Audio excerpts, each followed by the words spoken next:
All right, what is up, sports fans? Welcome back for a special edition of The Fan in the End, as we are being joined this afternoon by Mr. Irving Fryer, Dr. Irving Fryer. He's also a reverend, hosts several different podcasts, and always keeping himself busy. Appreciate the time today, my friend. No problem, Steve. What's going on, Ben? Good to be on the show. I know you put out an advertisement yesterday that I was going to be on yesterday, but that was my bonehead mistake. So I want to apologize to you all in front of your audience and apologize to your audience. That was my fault that I didn't make it on yesterday, and nothing happened. That was just me.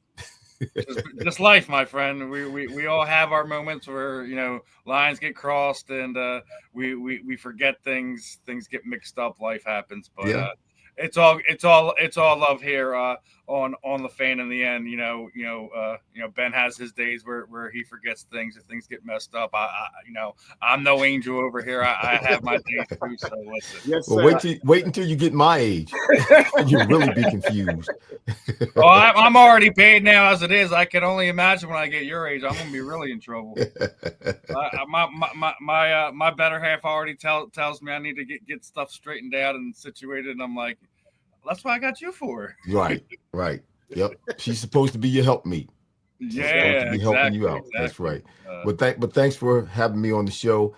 I saw a post that I think you guys sent out, a collaboration where Ben was giving me a bunch of props, patting me on my back and speaking highly of me. And I was like, man, these cats is the bomb. I like these cats. Well, I mean, if you think about it, we're only speaking the truth at the end of the day. Like, I've been beating on this drum for a while. I do not like not a single sport how they go about doing the Hall of Fame process. I think when you look across all the four major sports that we have here in the United States: football, baseball, basketball, hockey, we all rely on these sports writers to put in our Hall of Famers, and I think that is entirely backwards. I think it should be either current players, former players, or Hall of Famers themselves who are voting in our guys. Guys like yourself, we just had Ricky Waters on there. He's got better numbers and more yardage than Marvin Harrison, Jim Brown. Like there's the list goes on. We have Patrick Willis is in the Hall of Fame. Mm-hmm. Steph Joyner has better numbers than him across the board, and he's a Super Bowl winner, which apparently puts you in a lot of these conversations. So why hasn't Seth even sniffed it? I mean, granted, we got Eric Allen going to be enshrined in here in a few months. He waited entirely too long. Yeah. Sterling Sharp, his career was cut short, but we all know without a doubt he was one of the best wide receivers during that time. Yes, sir. He had to wait till almost 10 years after Shannon got in before he got in. The process is backwards. You were a number one overall pick from Nebraska, which was a run-heavy team. That alone is a feat in itself, because you were in a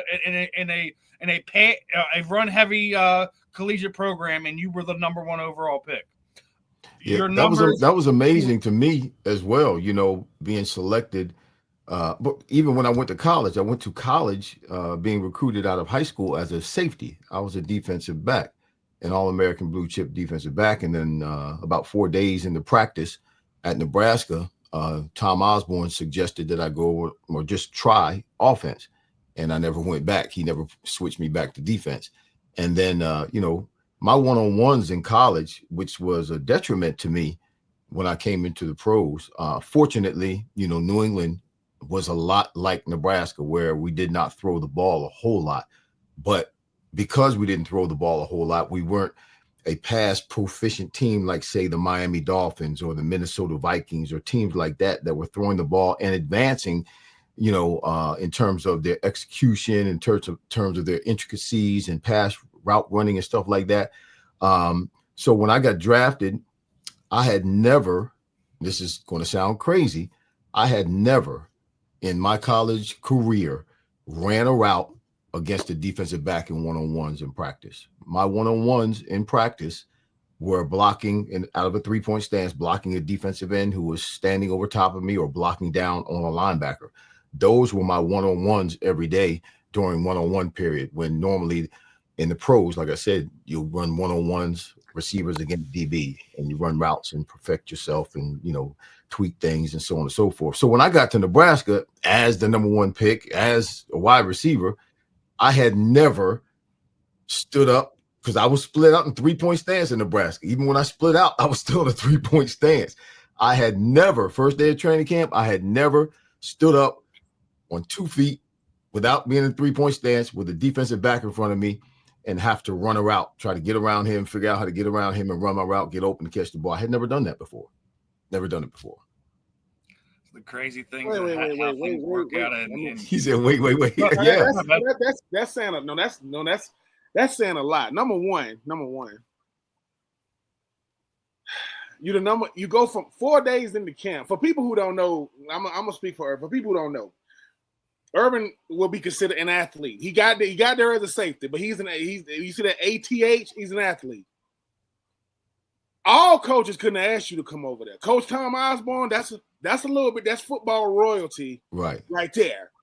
If his name is just Tom, you like, Coach, with all due respect, I'm playing safety. Like, I get you. So it had to be the right system, right coach. But what's crazy? Is it moving to a position you've never been, or realizing I'm about to be the number 1 overall? I'm the number 1 overall pick in the draft at a position that I just been playing for 4 years. that I had not been playing for 4 years. Yeah. I didn't look at it that way. Now that I look back on it, I'm able to tell the story and look at it from the perspective of the fact that, yes, I wasn't a wide receiver. I was a wingback. Yeah, I did catch balls from Turner Gill, but it wasn't, the intricacies of the NFL where you got, not the route tree, but the route combinations and things like that. And you're beating blitzes and you're beating defensive setup. Nah, we weren't taught all of that when I was in college. I was a blocker. I was a hitter. I was a striker. I opened up holes for Mike Rozier, which, allowed me to get down the field sometimes and catch a ball or two. But when I got to the NFL, my position coach at the time was, Ron Myers was the head coach. And halfway through my rookie year, Ron Myers got fired and Raymond Berry came in. So Raymond Berry's a All-American, a Hall of Fame, all that kind of stuff, wide receiver. And so we started trying to pass the ball a little bit more. Stanley Morgan was on the other side of me, but we didn't have the same pass combination. We didn't have one of the top tier offensive coordinators. I think Les Steckel was our offensive coordinator. He was trying, but it just wasn't what everybody else was doing. And, we was one quarterback after another quarterback after another quarterback. When I got there, I just come behind Tony Eason, but Tony Eason played 2 or 3 years and he got gun shy and he was no more good. And he was drafted in that class with Dan Marino and Jim Kelly and Jones over at the Jets.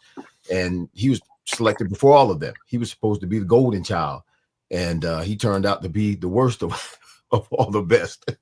So the passing game just wasn't an emphasis. The year before I got to New England, was drafted by New England, they were the number 1 rushing team in the league. Craig James, Tony Collins, Robert Weathers, they were the number 1, mostly Tupu, they were the number 1 rushing team in the league. So they weren't relying on passing. And then when I got to Miami now that's a whole nother story. I learned things in Miami in my 9th year in the NFL. I learned how to be a wide receiver when I went to Miami, practicing with Mark Duper, and Clayton was still there for a moment. But I went through a whole training camp with Mark Duper. I learned so much in that training camp that, man, my career began to take off, because that's what a wide receiver was all about. That's how a wide receiver played. These are how you ran certain routes. These are the things you did. This is how you thought. And I got none of that when I was in New England those first 9 years. I know it sounds crazy, but it's crazy. It's not. It is crazy. And the funny part is it's starting to make sense to me now, because when we had Chris T. Jones on here a few months back, he was sitting there saying, Calvin and Fred didn't really teach him much like his first year there. But then when you got there, you kind of took him under his wing and showed him how to play the position. And, it's a shame he got hurt because he was supposed to be he was supposed to be a star. He was supposed to be a Pro Bowler, and he was on his way to doing that. My first year in Philadelphia, we both had great years, and then he got hurt, and he just wasn't the same anymore. So his career pretty much was over at that point because he really just couldn't bounce back from that injury. But that's how it was. I got a second win. I was born again, I guess you could say, in the NFL. Once I went to Miami, I was very excited. And then when I came to Philadelphia, or I went to Philadelphia, John Gruden was the offensive coordinator, and he and I had developed a relationship that I never had with a coach before. I just didn't. He was my first coach that was younger than me. I was older than him, but he just had a way. He had a way of figuring out how to push the right buttons with each player, and he was just a master at that. And not only that, he was a master at offensive scheming. We didn't have a whole lot. Like I said, my first year with the Eagles, I had Chris T. Jones on the other side. So he was a threat. Defenses had to pay attention to him. They had to game plan and talk about him and the game plan against our offense. After that, there really wasn't much. And I'm not trying to diminish anybody who was on the other side, but I was really the go-to guy offensively. But Gruden had a way, man, of just moving me around and putting me in motion and shifting me and creating offensive sets where they couldn't really double team me if they were trying all the time. So, he was just a guru. I love him. To this day, I love him. Greatest coach that I played for, in that respect. Yeah, John was definitely one of those guys. He knows how to push the buttons, knows how to get that to the best player. And he people don't give him enough credit. He was definitely an offensive mind that kind of changed how things were done for at least for a handful of years in the league. He was one of those guys that was when the West Coast offense was just spreading around the NFL, and he was more or less the poster child for it. So I don't think John gets quite enough love here in Philadelphia just because, he wound up leaving, wound up going to Tampa Bay. And, who wouldn't? He had an opportunity to be a head coach. Yeah, exactly. Yeah. And when he finished or stopped coaching out there at the Raiders, he went on to Monday Night Football, and I saw him do. He was great on Monday Night Football, one of the best. He picked it up and put it on like a sock that fit forever. And I called him one day and I said, "Man, you're great on TV, great doing Monday Night Football, but you need to get off of Monday Night Football because you're not a Monday Night Football analyst. You're a coach. You need to be coaching." That's what he does best. I don't know if he follows podcasts or not. Yeah, but Max Crosby's the one sitting there saying, you should still be in the league, man. He says he's not. You're not the only one that feels that way. Some guys out there in Las Vegas still feel like he should be a coach in the NFL. So. Yeah. Yes. No. By no means, by no stretch of the imagination, he should be a coach in the NFL. The coach. He's an asset. And he would be an asset for the NFL. I know there's underlying issues, the what do they call it? The camel in the room, whatever they call it. But man, that's water under the bridge. As long as I was with John Gruden when I was in Tampa his last year in 2008, and I don't know if there's anybody you can compare to John Gruden with how he is and how he coaches. He's great. He helps you understand the philosophy of football. Look, right. We call the plays. Do you know why we're calling this play? Do you know why we're doing this? And when you understand, when it really hit me because and Irving can speak to this. You listen. I'm not saying I could have been a med student, but if you can learn the West Coast offense, this thing is crazy. It is like. You'll learn. They'll come in and say, "All right, everything we learned last week, just throw it away." Right. I'm going to teach y'all something. But when you understand, when you hear typhoon, New York, and people say, and he'll say, "Being true, what is a typhoon?" I said, "That's a natural disaster," which means what? They can't be stopped. Right. Oh, right. And it's like, where's New York at? It's on the East Coast. What side of the map is on the right side? So we're gonna line up on the right. Right. It's a natural disaster. It's like when you start saying, wait a minute, it's like, don't just hear what I'm saying, understand me. That way, by the time we come by that huddle, he'll say, help that quarterback get it right. He got to lie on his mind. He got to know the protection. He got to know the personnel. So he said, if he calls it right, by the time you snap, get it right when you line up. Because quarterbacks appreciate that. Don't say what he'll say. Don't do what he says. Do what he meant to say. Because sometimes these plays are hard to call. I'm like, what did he? So for me, when you were saying about, and you got a younger John Gruden, that energy is still there. Yeah. He's still there. I think for me, a John Gruden is needed for football because, especially at the quarterback position, because he helps quarterbacks understand. Look, man, it's a beauty to this, man. You want to be like, you're not going to be the next Tom Brady. You're not going to be the next, because Irving is the thing. Before I even talk about John, man, when people used to say Irving Fryer, I used to say, you talking about the kick returner, punt returner. Right, because I'm a Falcons fan. I'm from Georgia. So I'm like, I remember Irving Fryer returning kicks and punts against Atlanta. Like, yeah, they said, and then I said, wait a minute. He played wide receiver too. Like, yeah, oh no, man. Well, for 8 of the 9 years in New England, I returned punts and started at wide receiver the whole game. I wasn't a substitute, and I didn't get substituted. I was a starting wide receiver, and I was a starting punt returner for 8 years. My first 8 years, I played 9 years in New England, but 8 of those 9 years, I did punt. It was such a relief. My 9th year, when I didn't have to run out there on 4th down for punt return, it changed my game. It did. It changed my game and my approach to the game, my whole mentality during the game, because I didn't have to worry about or think about and be alert and ready to return punts. So it allowed me just to focus on being a receiver, which again wasn't like it was when I got to Miami, but I was a little bit more focused in terms of production when it came to being a receiver my last year in New England. But yeah, I was a punt returner and kick returner at Nebraska as well. Yeah, my first Pro Bowl.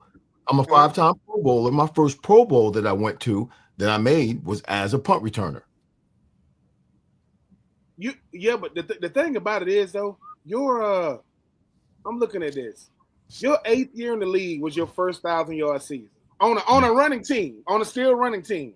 Mm-hmm. Irving, you ended up with almost 13,000 yards receiving, and 8 of those years they ran the ball. They ran it. Yeah. And this is how many yards? Because to me, nobody was going to threaten Jerry Rice's numbers. No one saw him doing that when he was doing it. Mm-hmm. Not only would you have threatened it, you would have put a lot of because 13,000 in the first 8 years, man. I'm taking what they give me in a running game.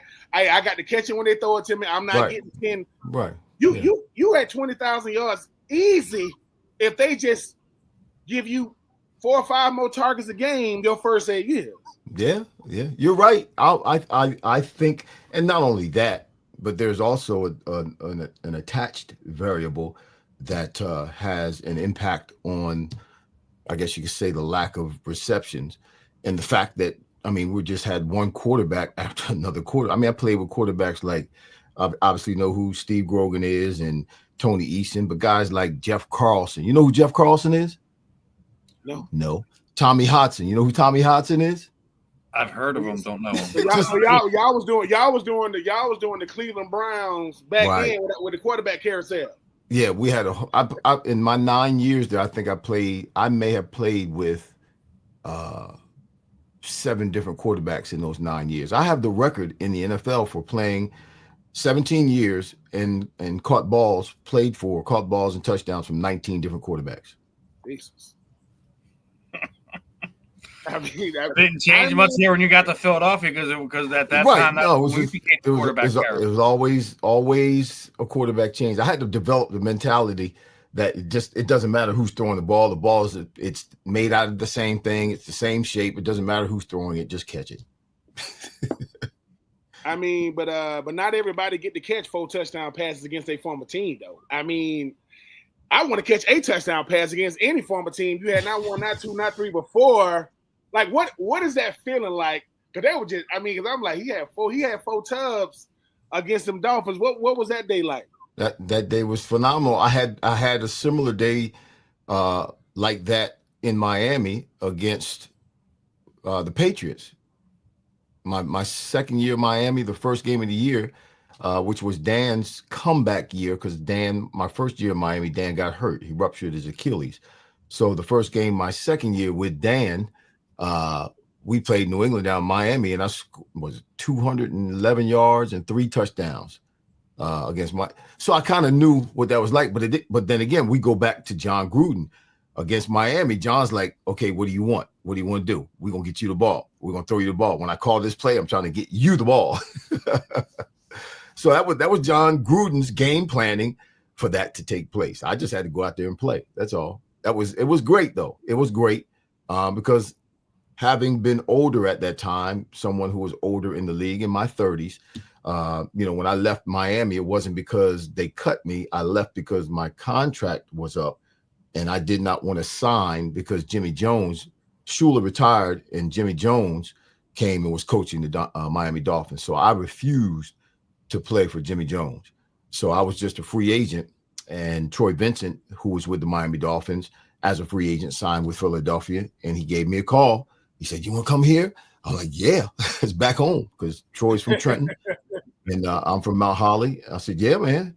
And the next day I was on a plane to Philadelphia, sitting down, having dinner with John Gruden. I mean, but it was great. It was great, though. It's one of, I think that's some kind of record, my age, how old I was at the time. I think 34, 35 years old, catching 4 touchdowns in an NFL game. I don't think anybody's ever done that. I mean, ain't nobody doing. They're not doing that now. And all they do is throw the ball. They throw the ball. It's like all they do is throw the ball. If a guy have 2 touchdown day, he'll get interviewed by, everybody for the next 2 or 3 days. But so you had 7 touchdowns, 1 against your phone. Listen, my first game against New England, I had 3. Then when I go to Philly, I get to have 4 against Miami to let them know, hey man, y'all seen me doing this with y'all, now I get to do this against y'all. But one would ask this, Irvin, better coach in your career, Shula or Osborne? Wow. I mean, I would have to say, gosh, I can't even.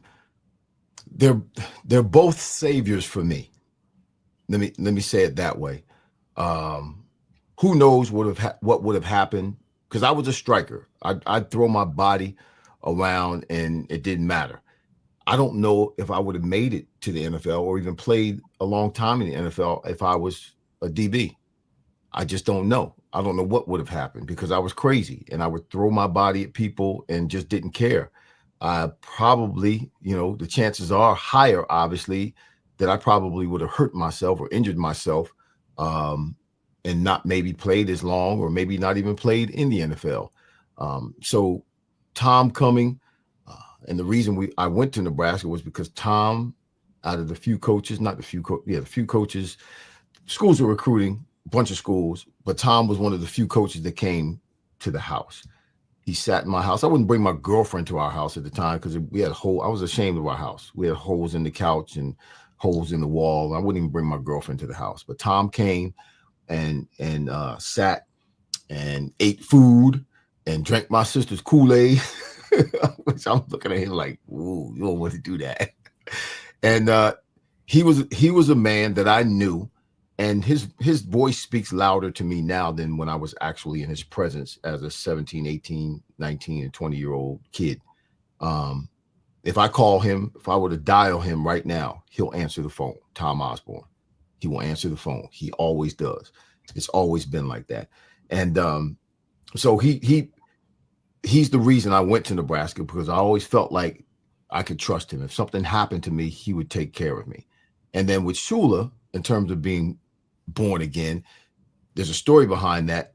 I was looking to get out of New England probably 4 years before I actually got out of New England. I had made up my mind, this is not where I want to be. Had some things happening, and I just like, I don't want to be here anymore. It's not a good place for me.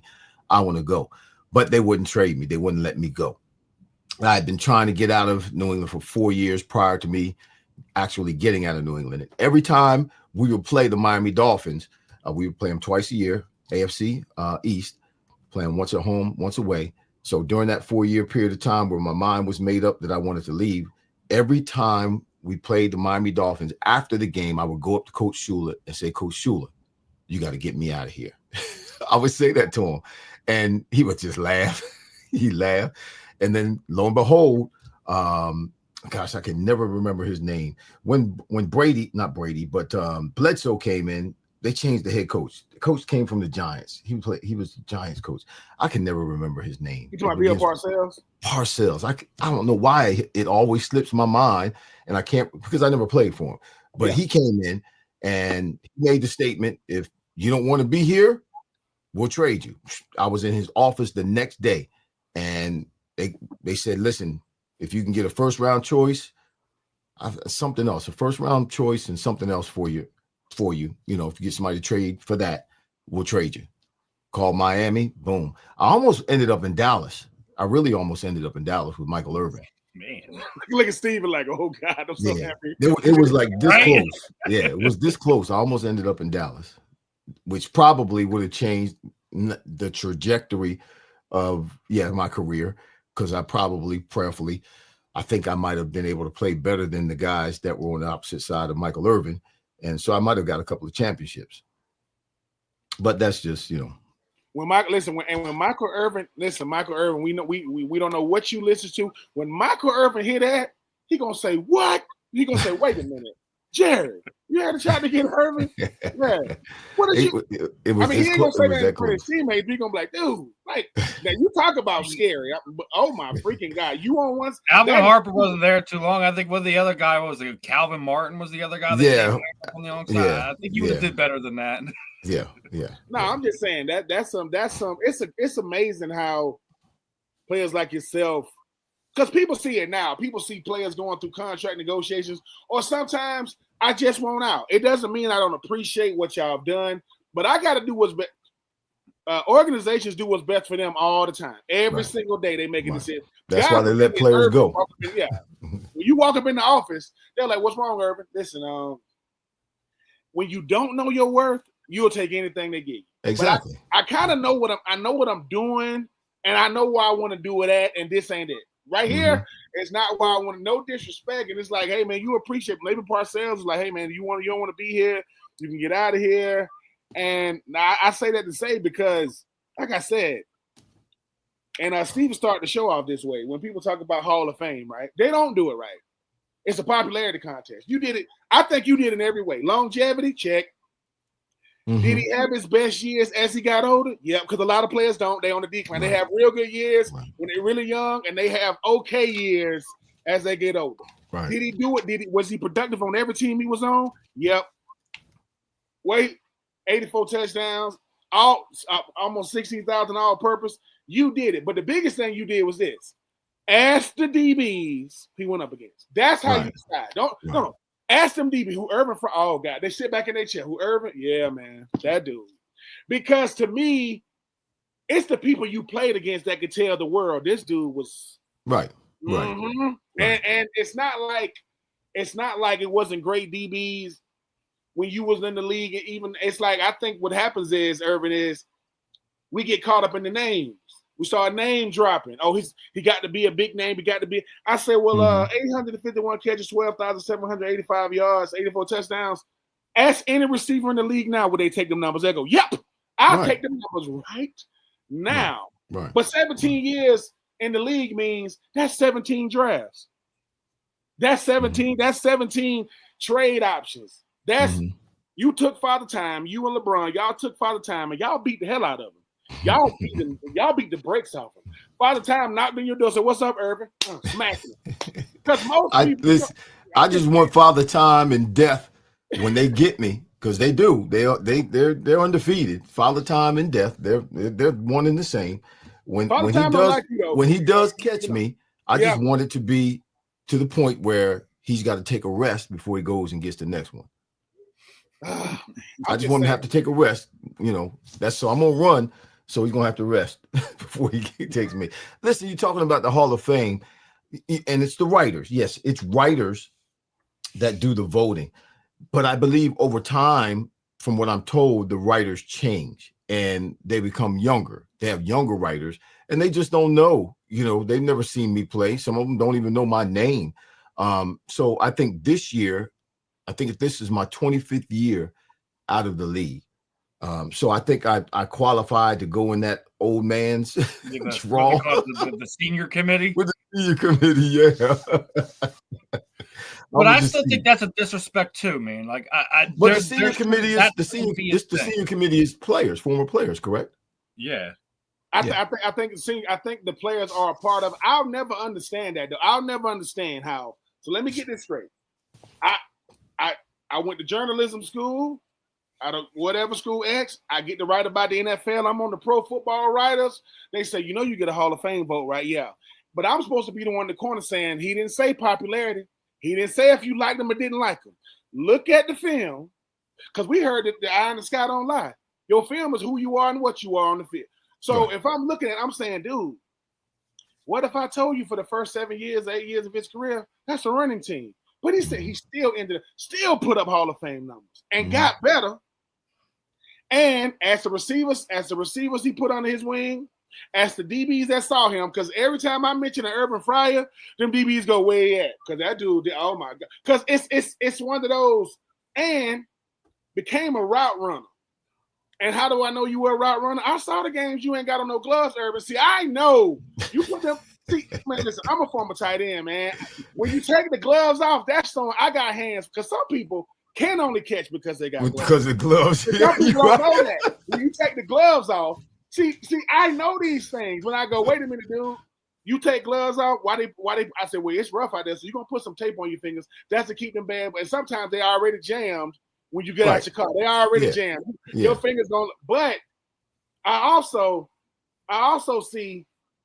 I see Irving. He's setting that dude up at the top. From route 1 to route 6, however many routes that game, I said, ooh, I can see in the first quarter, he's setting them up for a double move in the third. Why? Because I can see what he's doing. But because I know what I'm looking at. I don't know if writers know what they're looking at. All they got is the game on Sunday. They don't know what it's like to say, you know how good of a player I got to be when I can tell another guy in my position how to do it? Mm-hmm. I'm nice at what I do when I can tell him, dude, you got to set this dude up. Right. And most, because listen, nothing against the writers, but they getting it wrong. Mm-hmm. You gotta, something came with your position. I'm a pro football writer, so now I get to vote on the Hall of Fame. I go, okay. Numbers are a part of it, right? Check. Longevity is a part of it, right? Check. What if I told you I went to a running team in college and I was the number 1 pick? Yeah. He was the number 1 pick, number 1 overall, not a quarterback, not a defensive end, not a corner. And I outlasted everybody that got drafted before me, and 17 drafts later, I'm still 17 years and anything at Denny's, at Dairy Queen is a long time, ain't it? 17 years. Hey, you want to hear some of the guys, and the USFL was going on at the time too. So, but there are guys. We could be arguably probably one of the best draft classes in the history of the NFL, because in my class was Bruce Smith, Reggie White, Steve Young, Mike Rozier. Man, all of those cats were in my class. I mean, you see what I'm saying? Listen, Irvin, this is what we supposed to do. Me and Steve and people like us, we the one putting pressure on these guys saying, just because you don't know don't mean he ain't won. Just because you don't know doesn't mean he ain't. Everybody ain't got Shannon Sharp as a younger brother who's on TV that can talk. You see what I'm saying? Right. I'll never, but I got to take you back before we listen. I got to take you back, because a lot of times people say, man, you have that humbling experience. It's 1984. It's the Orange Bowl. Y'all playing Miami. You don't come open. You come wide. I mean, listen, Rand, it looks like you're running like a deep over, but you split them safeties. Yeah, I went straight in the hands. You drop that thing and you sat down on the ground. For people who don't know what it's like, what are you thinking? I know what you're thinking in that moment, but when you land there, because a lot of times you got to jump back up. Now y'all scored the very next play for people who don't know. Right. But what was harder to deal with that game? Was it the drop pass or was it the failed 2-point conversion? Well, that's a great question. I think for me, personally, it's harder for me to deal with the drop pass than the 2-point conversion. And the 2-point conversion was, I forget who the ball, I think Jeff Smith was in. We were trying to throw the ball to Jeff Smith out in the flat. I got a story about that 2-point conversion too when we get to it. Remind me. Right. But for me, when I look back on my career, and I was just, we have a Wednesday morning prayer. I was just telling everybody about this in reference to David in the Bible when he lost everything and he had to encourage himself in the Lord his God. Some of us have heard that passage of scripture before, and I was just talking about this on Wednesday. And when I rehearse my career, I've seen films, I've seen posts, I've seen things in terms of media where, they got film of me on the field catching the balls. And I'm like, man, I don't remember catching that. Oh, wow, I did that. Yeah. There's catches that I made that I don't remember making. There's a bunch of them. But ask me about the passes I dropped. Because when I look at my career, I'm hard on myself. That's what I remember. There's not a week, let me say it that way. And that was back in 84, you said? Yeah. Yes. There's not a week that goes by that I don't think about that drop. Not a week. And I'm 62 years old. I just dropped it. It was kind of a little bit on my hip. I let it get too close to me, and the point of the ball hit my hip pad, and it bounced out of my hand. And I should have caught it. It was an easy pass. It was thrown easy. It was nobody's fault but mine. And I laid on the ground because I thought that I lost the game for us, and that was the national championship game. And I was so, in that moment, for those few seconds, I was so torn. I was destroyed, really. And then I heard my friend's voice. If you watch the film of the game, Ricky Simmons comes over, and he called me Smurf at the time. Come on, Smurf, get up. Come on, get up. We got to go. Come on, we got to go. And he got me up, and we got back in the huddle. Then we ended up on the sidelines talking about, what we're going to do. And then we scored, and we ended back on the sidelines talking about whether or not we're going to go for 2 or not. So, but in that moment, that's one of the, it's no more embarrassing. There's nothing more embarrassing than dropping a pass on national TV. Nothing more embarrassing than that. A pass you should have caught. So, that's something that I'll never forget. Now, the 2-point conversion, here we go. I was lined up as a wingback in the slot, 3-point stance, right next to the tackle, off the ball on the right side, receiver to the right of me. I was supposed to rub the linebacker so the back could come out of the backfield, and we throw the ball to the back in the flat. That's what's supposed to happen on that 2-point conversion. The ball snap, I go to rub the linebacker, which was supposed to be inside of me. He takes off. He's not even reading. When the ball snap, he takes off towards my right. We're like, what in the world? And everybody's moving to the right where we're going on defense. And they ended up stopping. They ended up blocking the ball, knocking it down before it got to Jeff. Like, what? So we lost the game. I get drafted. I go to New England. I play 9 years in New England. Now I'm in Miami. First training camp in Miami. After about the 4th day, I think it was the end of the third or fourth day, walking off the field, defensive coordinator John Olivadotti comes up to me. Irving, how you doing? John Olivadotti. How you doing, coach? What's going on? He said, listen, he came from Nebraska. Remember that game, national championship game against Miami? I said, yeah. He said, you want to know how we were able to stop that 2-point conversion?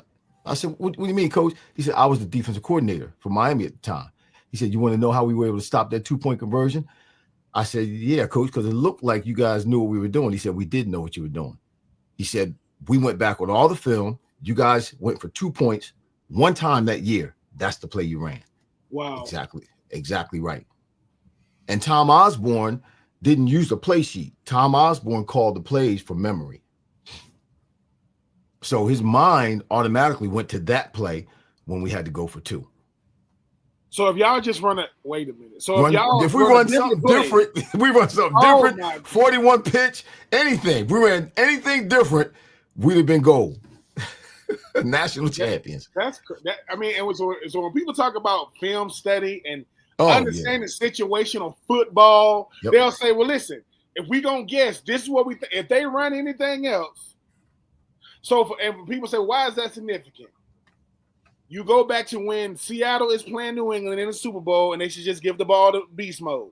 Right. The play they ran is the only play they practiced for a 2-point conversion for New England. They said, listen, this is what they're gonna try to run. Right. They line up in this set. Yep.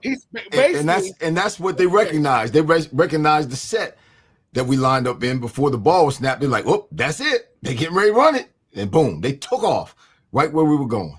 When people if we'd have done anything else. That is and the thing about it is they said they practiced and they said that Bill Belichick told Malcolm Brown, he told him, listen, you got to run through that receiver. They're gonna try to pick you. You got to run through him and make a play. Now he picked it off.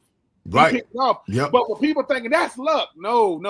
The difference in the NFL than any other pros do it so much, you don't know how to get it wrong. Play recognition. Right. It's like Irvin is on the line. You seeing this DB, you go, oh, he flat-footed, I got it. Because you study tendencies, right? You study bad habits on these guys you got to go up against. But you know what's crazy? Did that defensive coordinator really have to come up to you, Irvin? No, that's the ego part. You don't even got to tell me who you are, sir. Let's keep walking. I'm glad he did tell me, because it was always a question in my mind. Should we have gone for one and tied it? We would have been the national champs. We felt like we should go for two and not just slip our way in, kick the door in. That's what we wanted to do. I don't regret going for two, but that kept. And then there was some rumor that was spread. People started spreading the rumor about me back then that I dropped the ball on purpose because I was doing gambling or something like that. Oh my God! that's what the rumor. I'm like, what? Irvin, if that happened in 2025. Your name would be trending on every social media. Who was this Irvin dude? They started. There was a rumor that started. I don't know who started it, but I dropped that ball because I was gambling, or somebody was gambling, or had something to do with bookies or something like that. I'm like, what? Man, you crazy. So I gotta live. I gotta live with that for the rest of my life. And I'm an old pole preacher. I ain't got no money. Hey, but at the same time. Because you went to Nebraska when Nebraska was Nebraska. Like y'all were the ones, you talking about Frazier, and I know Frazier's much years later, Tommy Frazier after, I played his younger brother played with me in Florida, but it's like for those, because once again, we're talking to these youngers who don't know. People talk about rivalries in college, and I get it. Nebraska, Miami. Tom Osborne literally made Dennis Erickson, Jimmy J. He helped all those dudes get famous as far as them. For those people who don't know, what was it like going to Nebraska when you went there and that Nebraska-Miami, them Nebraska-Miami games, man, they legendary. Well, it was they were legendary, but it was also, we were in the Big 8 at the time, and our rival in the Big 8 was Oklahoma. So Oklahoma-Nebraska games were, that was the last game of the season every year. And usually whoever won that Big 8 game won the Big 8 championship and went on to play in the Orange Bowl, which was usually the bowl game that was being played to see who's going to win the national championship. So for years, it was Oklahoma and Nebraska going back and forth. I believe the 3 years that I started in Nebraska, my sophomore, junior, and senior year, we beat Oklahoma all 3 years. Barry Switzer was the coach there. Can't remember if he was there all 3 years or not. I believe he was, but those were some great battles. And Nebraska was very, very popular back then, and that's one of the reasons Mike Rozier, because Mike Rozier is out of Camden. He and I graduated the same year. His grandmother lived right next door to me, so we were being recruited by the same schools. And we went to school together. He had to go to a JUCO first, but we both signed with Nebraska together. We were going to go wherever we went. We were going together. And Nebraska was one of the heavy hitters. So, and Tom was great. So that's where we chose. Oh, yeah. You walk into the College Football Hall of Fame. Let me tell y'all something, people. Come to Atlanta, go to the College Football Hall of Fame. They got certain coaches painted on the wall up there. Wow. Coach Tom Osborne I'm in there, right? I'm obviously, I went to the University of Florida. Coach Spurrier's up there, and Coach Paterno's up there, and Coach Bobby Bowden's up there. This little kid asked his dad, "Who's that guy with the red? Who's that guy right there with the red end on his?" And his daddy said, "What did you say? Who was that?" His daddy was like, "Son." His daddy didn't realize, "Son, you embarrassing me." That's Coach. It's like that's Coach Tom Osborne. Yeah. If you see the option, the triple, the wing, whatever you want to call it, it was perfected in Nebraska. They did it when a defense says we know what's coming. Doesn't matter. My Florida Gators, I'm still a youngin' at the time. I watched Tommy Frazier go. God, you know what he's gonna do. Yeah, but it's how he does it. Man, he gonna stick it right there. He gonna pull it. But then Tommy Frazier was an athlete. He ain't just he was nasty good. Yeah, so, Tommy Frazier was good. They used to talk about.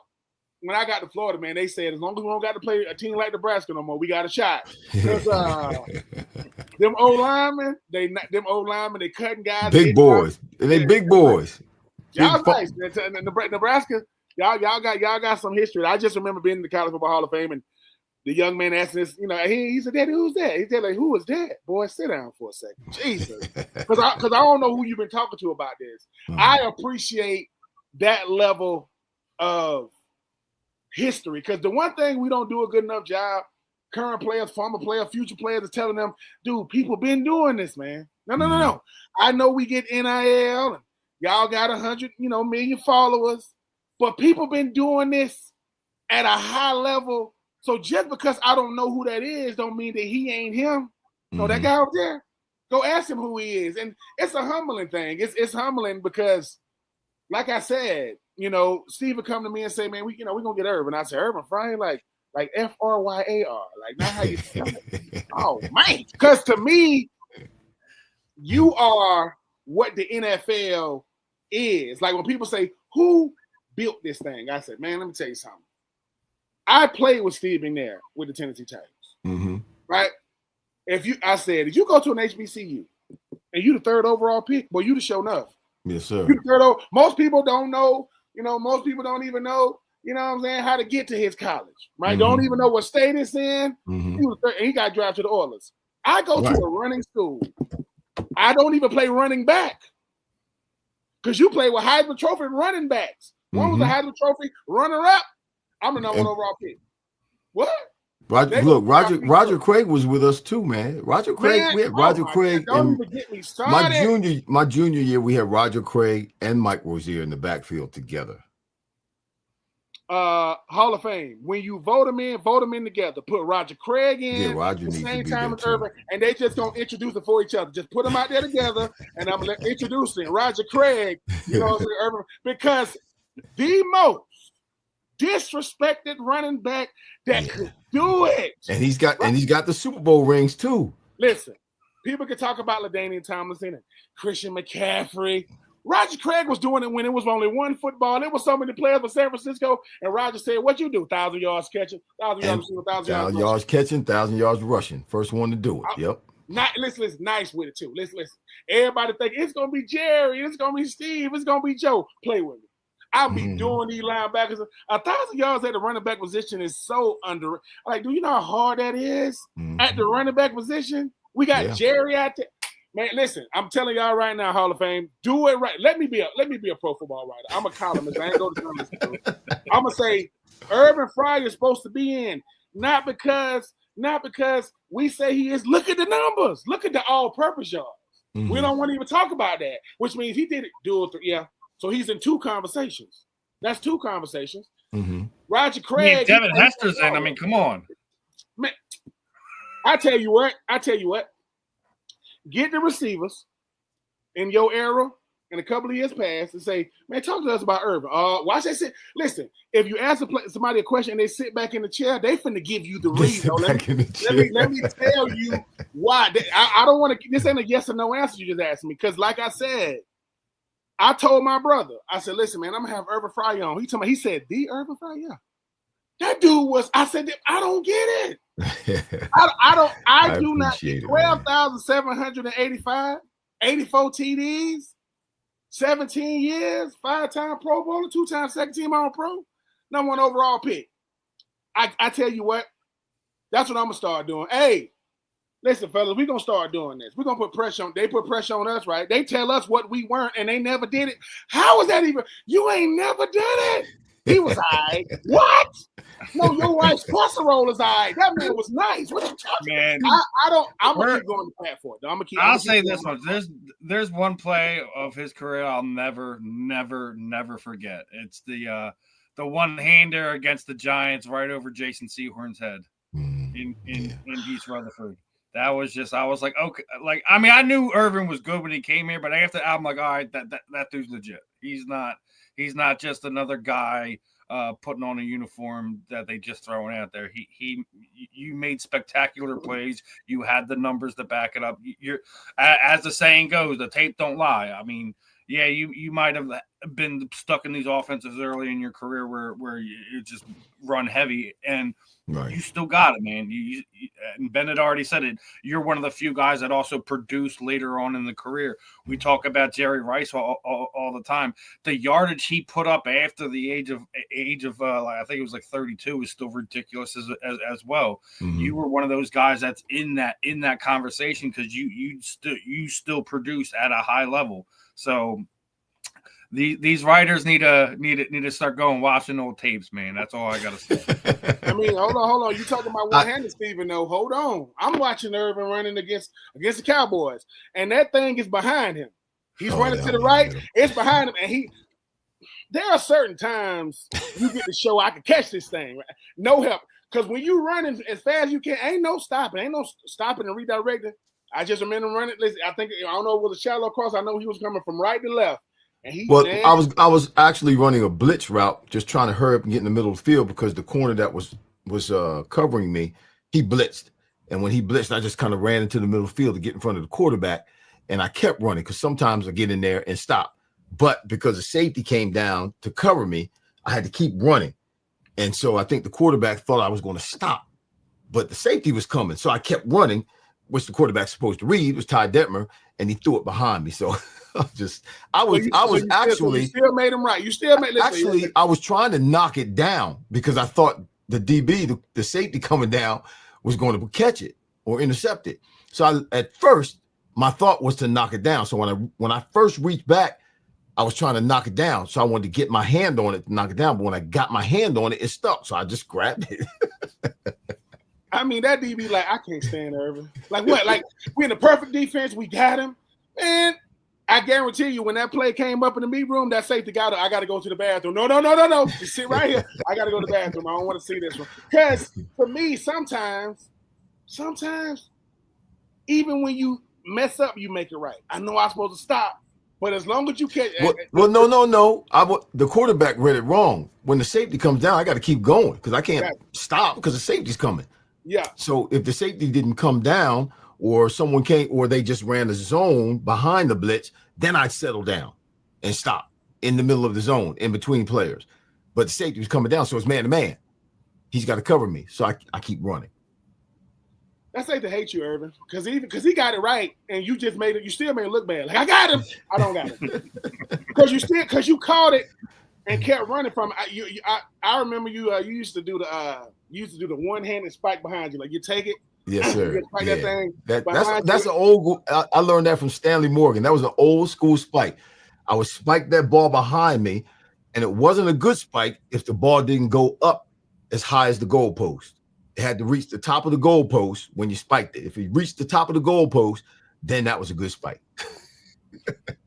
I'm just saying, man. When did it? They say as you get older in the league, Irvin, they say the game slows down. Like, you seeing stuff before it happens. Oh, I at a certain point, I done seen cover 2, I done seen cover 3, I done seen cover 1, I done seen press. When for you did you say, all right, man, nothing against this DB in front of me. I don't care who it is. I don't care if it's first name Male, last name Blunt, it doesn't matter. When did you say, hey, dude, I'm the number one dude. I'm gonna get open, and ain't much the defense gonna do to stop me at this point because I know what I'm doing, and now I'm a real wide receiver that don't have to stick my hand in the dirt. I'm not returning punts no more. When did it slow down for Irvin to the point you said, dude, I can do this? Well, I believe that actually happened when I got to Miami. Somewhere at the beginning of my first season in Miami. Because when I got to Miami, as I said earlier, I got an opportunity to learn what wide receiver was all about. But I was also not just learning from two of the best, Mark Clayton and Mark Duper, but I had a quarterback now that was, premium quarterback. And we were doing things, and this is going to sound, crazy, but this is the way it was. When I was in New England, we call a play in the huddle and come to the line of scrimmage, and the defense is in a defensive set that's not favorable to that play we called. We didn't change the play offensively. We didn't have audibles. We had none of that in New England. No audibles. We didn't have it in college. I didn't have it in New England for all 9 of those years. If there was a play that was not favorable that we had called, that the defense was in place to stop, we just took that one on the chin and went to the next play. We didn't change plays. I get to Miami, and we're lining up, and Dan's coming to the line of scrimmage, and he's making audibles. But not only that, he's giving me routes to run with his hand. He would pick a route. It would either be a go, a slant, or slant, or an out. He'd give me one of those 3 plays with his hand. That means everything else is off. It's just me and him one-on-one. I ain't do any. When I was set free to be able to run a route where Dan knew it was one-on-one, it was just me and that guy. Man, that's not fair. That wasn't fair. I'm like, you going what? You can change. We're changing the play. It was unbelievable to me when I first got down there, and when I grasped, and I was always a player. I never had to carry a playbook. I always grasped the offense very, very quickly.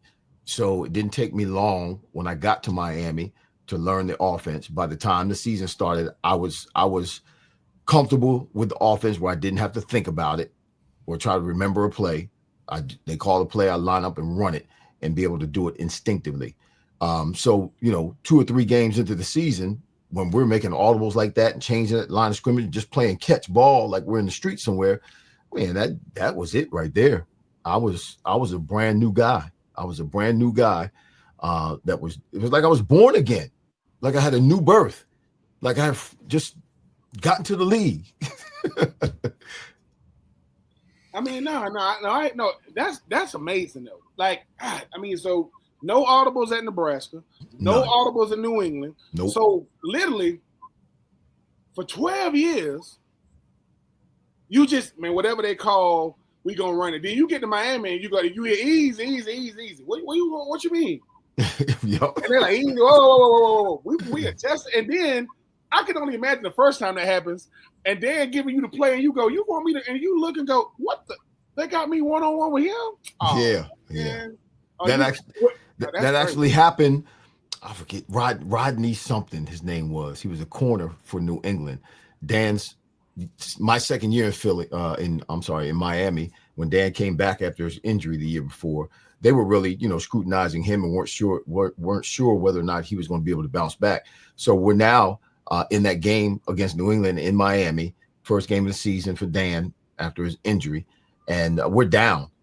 We're down by 4 points or so. We needed a touchdown, and there's like 45 seconds left on the clock. And we call a play. There's trips to the left, and I'm single receiver to the right. The ball's supposed to go to one of the 3. They run a route combination, and one will get open, and Dan would throw the ball there because it's like 4th and 5. We don't get the 5th. We don't get the 5 yards. Game's over for us. Dan comes up to line of scrimmage, and I forget what my route was, but he changed it and gave me a go. It's just 4th and 5. He gave me a go. We're on the 45-yard line. He doesn't throw the ball to the left. He throws it to me, and it was touchdown. That's when I was like, wow, I like this. And Irving, and now looking at the league now, that certain quarterbacks, they get the green light. Like Dan Marino can say, I can throw it. Like most quarterbacks, they'll tell him, you better not throw it to the single receiver side. But with Dan, like, look, man, that's Dan Marino. And he's like, Irving, let go. Why? Because I can get it. It was man to man. Yeah, he recognized the defense. It was man to man. The safety had to come down and play the threesome on the left side. So, it was a little bit of a blitz, and they were blitzing but it was 1-on-1 with me. The guy's first name was Rodney. I can't remember his last name, but I had just finished playing with those guys. You know, well, he remembered you though. Well, I knew them and they knew me. Of course, it's one of those things, you know, because I think some of the best conversation DB, because you remember as you told us you didn't do 1-on-1s in college. Right. So the first time they go 1-on-1s, you're like, what do we have to do? It's gonna be you and the DB just 1-on-1. Y'all just working on technique, working on getting open, working on getting off the jam, working on playing. I got my behind what my first 2 years in the league in that 1-on-1 stuff. Because Raymond Claiborne, he was taller than me. He had real long arms, and he could run just as fast as me.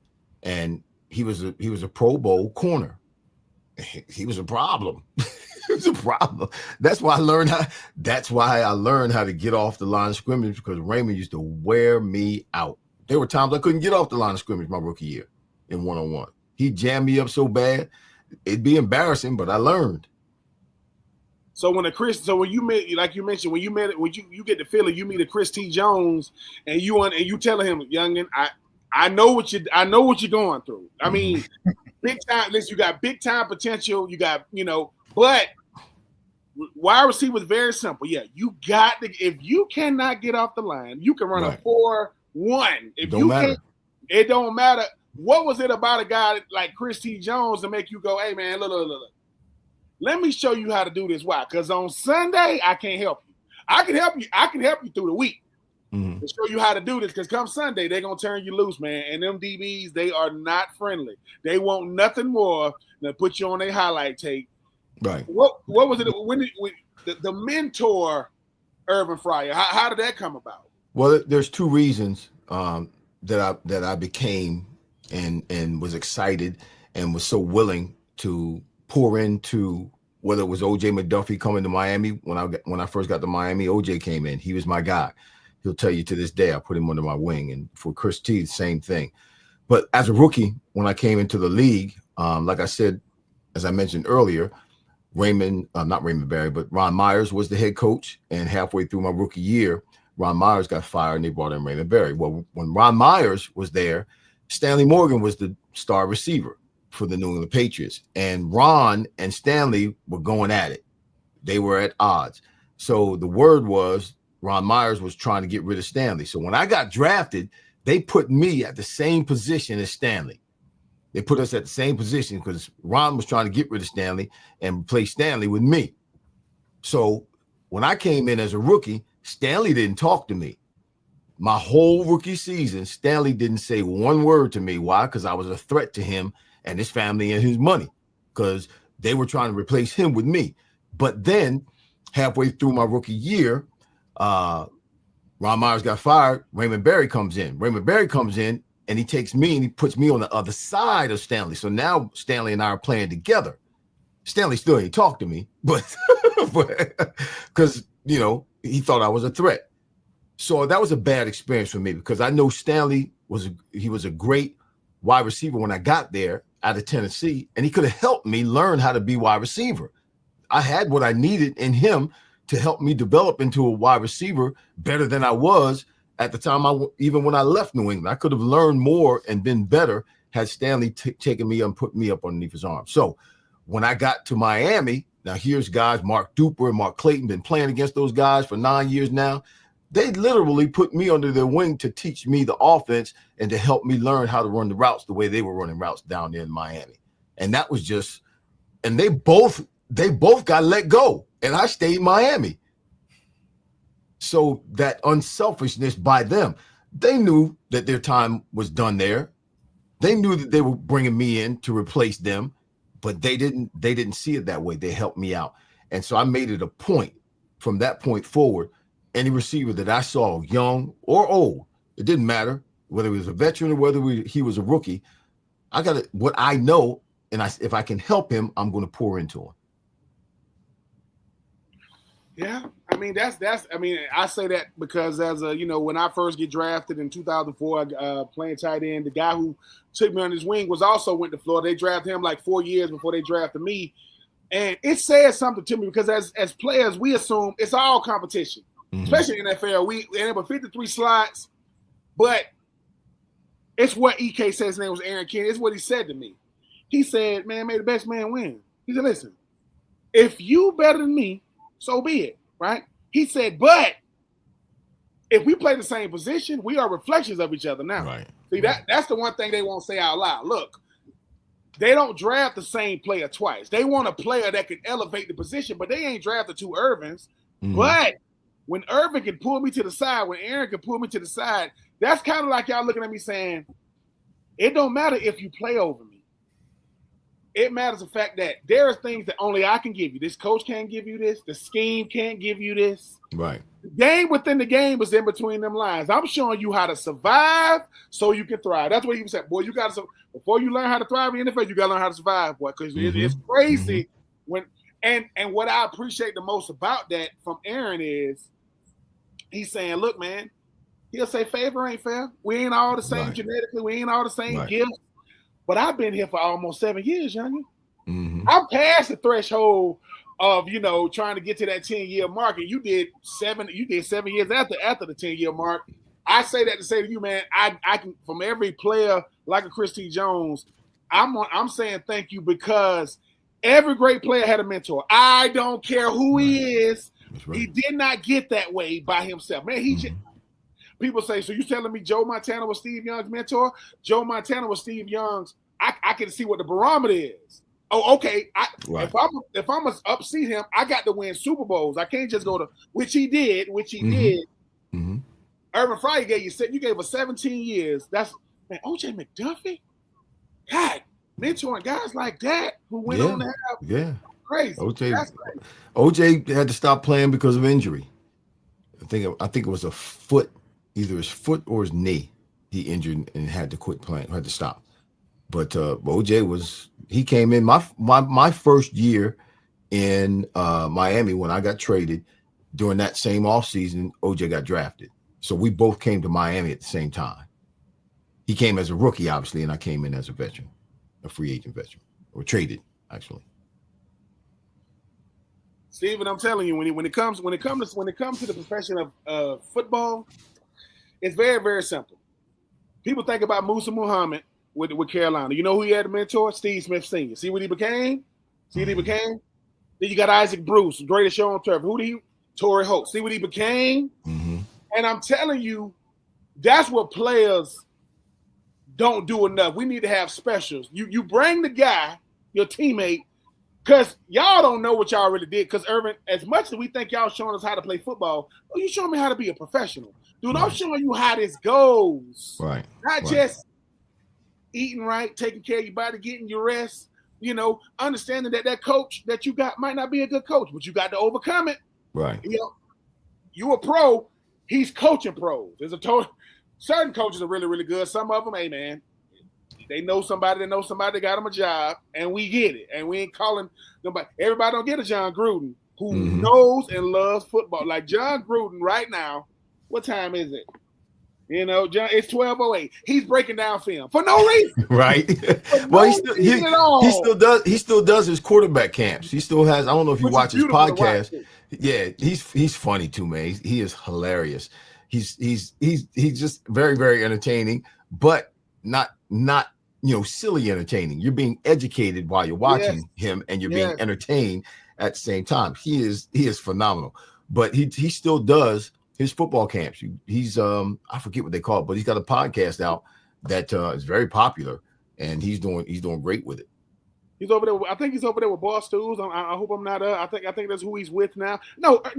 John Gruden is a type of personality that every coach or player should have to spend at least I don't know an hour out of your life, because he's gonna give you all he got. When I got drafted, excuse me, when I got drafted, he told me this.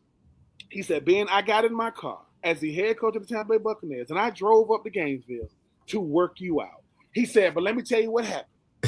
You get your individual, you got to do some combine stuff if you didn't do it at the combine, or you got to do your individual stuff. He says, me as a head coach are going to work you out.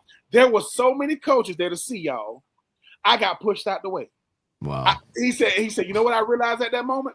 I had to fight to go out there and get that 15 minutes. Somebody wanted you more than me. Mm-hmm. I played for the Titans. I played for the Titans for 4 years. I'm getting ready to be a free agent. The very first person to call me was John Gruden. He said, Ben Troupe, he said free agency begins in like 2 days. It's 79 degrees right now in the middle of March in Tampa. And I'm just letting you know, man, I'm gonna make you a Tampa Bay Buccaneer. What I appreciate about that is he's showing you, he said, oh, I watched you for 4 years. Now, just because I didn't get you, and so when I got a chance to be coached under him, he let me know I didn't love football as much as he did. I love playing. He loved the game because he would. I said, "Is he really like this?" They said, "Dude, you ain't seen nothing. This dude, he would videotape himself in the meeting rooms calling the plays, but." When you got into the mind of John Gruden, or he'll say, listen, y'all want John, y'all don't want Chucky. You don't want me to bring Chucky out. Right. What I appreciate the most about John Gruden was he'll tell you the truth. He'll say, Ben, let me tell you something. He goes, we go to a Super Bowl, and I can call a play for you. I can have you catch a game-winning touchdown pass, and you can potentially win Super Bowl MVP, first tight end ever. He said, you will be remembered. He said, they'll give me a street. It'll be a street named after me. But he was honest. He was honest, and he look, man, as long as you play for me, I'm gonna give you all I got. But as long as you can produce for me, I give you, man, I'll go into the fall. But if you can't help my offense, well, now we talking something, because John Gruden said, look, man, I know football, man. I might not know everything, but when it comes to offensive schemes, I could be in any room. Put me in the room with anybody that's ever called plays, and I can run circles around them, because I understand Keyshawn Johnson caught 100 passes the first year with Tampa when they traded for him. Right. He caught 100 passes. You know why? Because John Gruden said, I can get you. He said, I get you 100 balls. He said, how many touchdowns? He said, I don't know how many touchdowns. He caught 1 touchdown pass that year, and they won Super Bowl. They won. Wait. Keyshawn Johnson. Wait a minute. Yes. Did you just say Keyshawn Johnson caught 100 balls and only 1 touchdown? Yes, Irvin.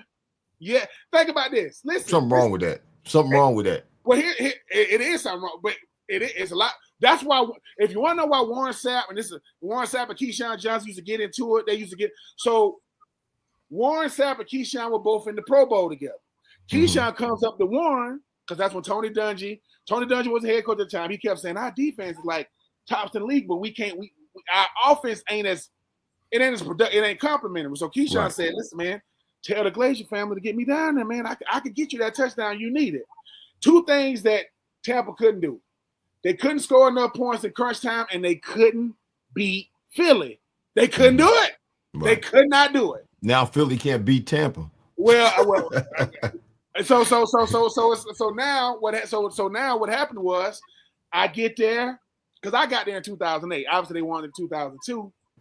Warren Sapp told Keyshawn, we do it the Tampa way now. We understand that, this one Warren Sapp is Warren Sapp, best defensive player in the league. Right. Derek Brooks. You talk about John Lynch and Simeon Rice and Rondé Barber. They loaded. They had, Mike, they had Mike Allstott, so they had some big time players, Joe Jaravicious, but they needed a guy. So he went to bat for him. They got Keyshawn. They get the offseason, no Keyshawn. He ain't there. Hey, Keyshawn, hey, man, I work out by myself. Hey, brother, that ain't gonna work.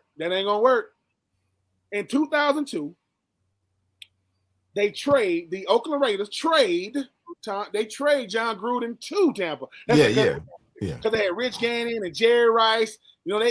So the first day of practice, Warren Sapp said, hey, man, that stuff you be doing out there, with the Raiders ain't gonna work over here. He said, y'all so good, why don't y'all score touchdowns on defense?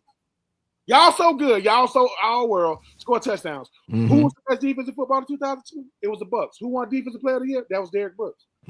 So they did their part. They won the Super Bowl. Keyshawn Johnson is best known for being on the sideline, getting after John Gruden, right? They asked John Gruden, why don't you get back at Keyshawn? He said, because I'm a pros pro. He just play wide receiver. I'm a pros pro. I'm not gonna let Keyshawn Johnson like get me out of my character, right? Right. When we got there, the wide receivers coach said Keyshawn Johnson caused 1 touchdown pass because Keyshawn did it his way the whole time. Wow. When the last time Keyshawn Johnson caught 100, and you ain't never heard when Terrell Owens told Keyshawn, how you gonna be better than me? You caught 100 passes and 1 touchdown. Right. Yeah. That's what I'm saying. That doesn't make any sense. If I caught 100 balls, do you know how many touchdowns I would have? Listen, I'm trying to tell you that year, when I was down there in Tampa, man, it was by that time, it was a different world. I mean, I think that a lot of guys are on their way out, but yeah, man, I think sometimes players don't understand. As great of a reputation as you think you had, you were what your teammates said you were. Mm-hmm. I can say about Irving, oh man, because they ain't got no reason to lie. They watch you from afar, they watch you up close. Right, and I just remember being down there, and they was like, "Man, how you gonna score that many?" I said, "Man, that's what he did." Look, that's the first question I asked when I heard in 2000. No, Keyshawn. It was the 2001 season. It was the 2001 season. They won the championship in 2002. He had 106 catches for 1,266 yards, and he had 1 touchdown. He had 1 team. Keyshawn and I are the only 2 wide receivers ever to be selected number 1 overall. And he was. And you said your draft was 84. He was number 1 in 96. That 96 draft. Yeah. Which was legendary for wide receivers like Marvin Harrison. It was a bunch of them. Irving, man, let me tell you something. When you get into a business like this, we all, you a podcast yourself, content creator, whatever you want to call us. These type of opportunities for me and Steve are rare. When you start saying, because people saying, man, we get people like yourself, Ricky Waters on. I got to act like y'all ain't him. No, Irving, you was man. How'd you get Ricky on your podcast? I can't get Ricky on my podcast. You see I got to the left of me? Steve, listen, Steve, I'll give you his manager's number, man, so make sure we can see if we can get you guys connected.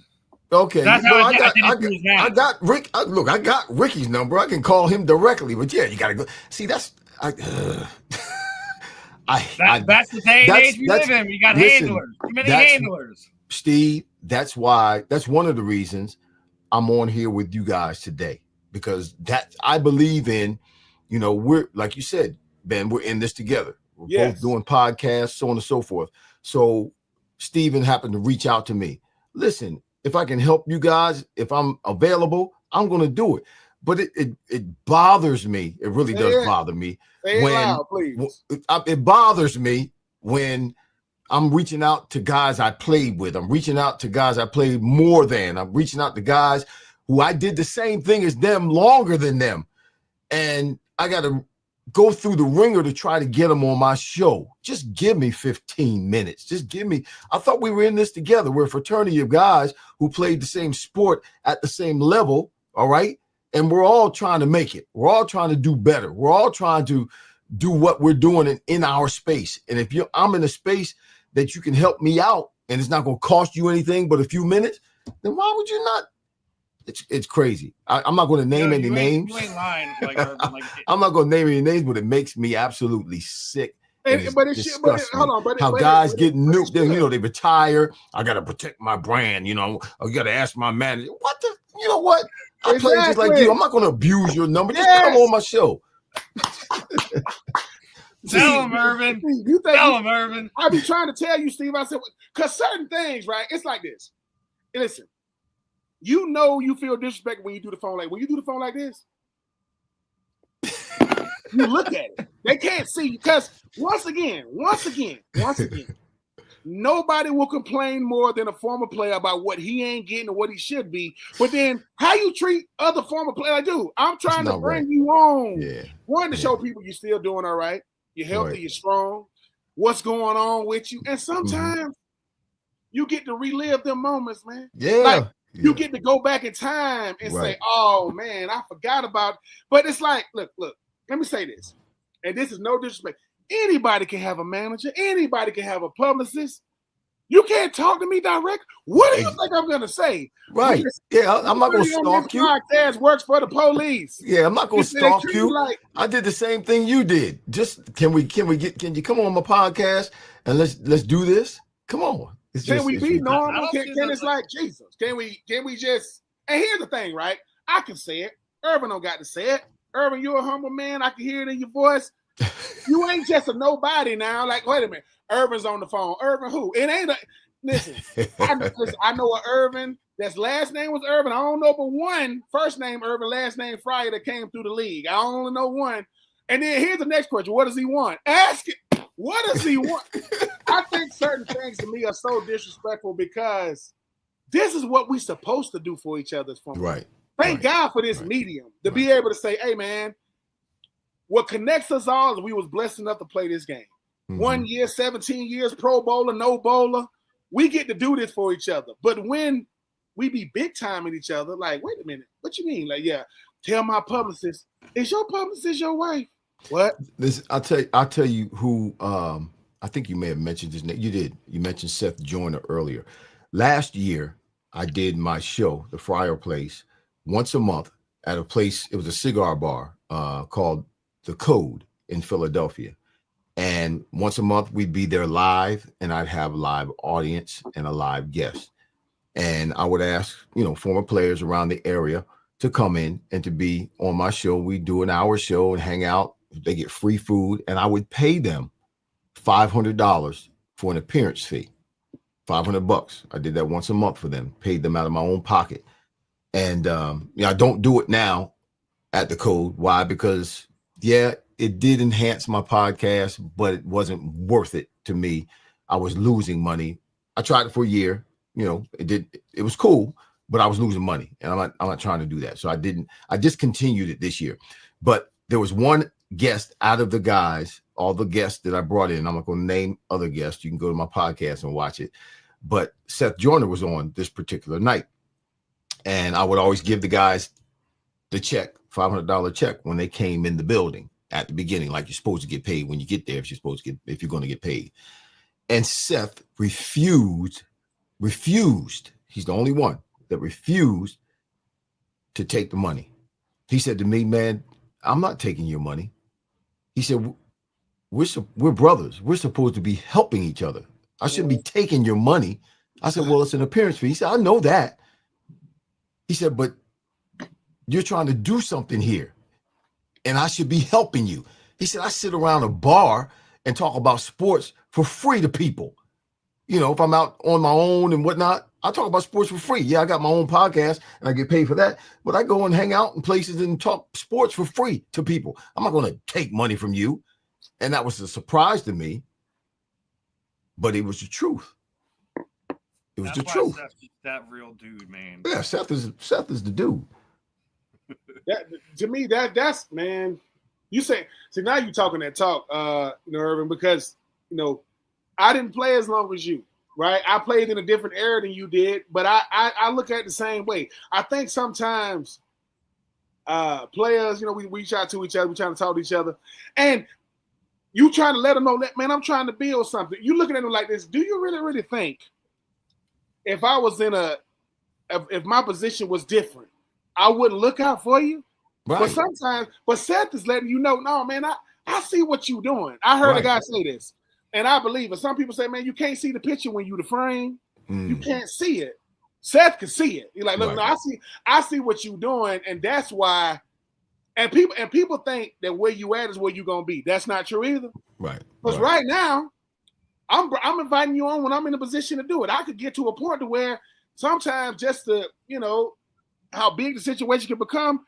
Now it's one thing to have a publicist because I want to make it look like I'm this. It's another thing I got to have one. Right. My schedule has gotten to the point where I have to have one, and then it's like, hey man, I tried to call you, man. Listen, the last thing I got is free time now. Right. I ain't got a lot of it. I'm trying to make the most of it because I heard you. Listen, I done heard you say a lot of things, Irvin, but I heard you say each chapter of your life should be growth, an evolution of who you are. The next chapter should be evidence that you've grown. How has Irving Fryer grown? We froze. Grown. Am I back? You froze. Okay, you're back now. Finish it up now, man. I said you froze like this. I said, yeah, man. Listen, we're dealing with some thunderstorms in my current situation. But I said, I heard you.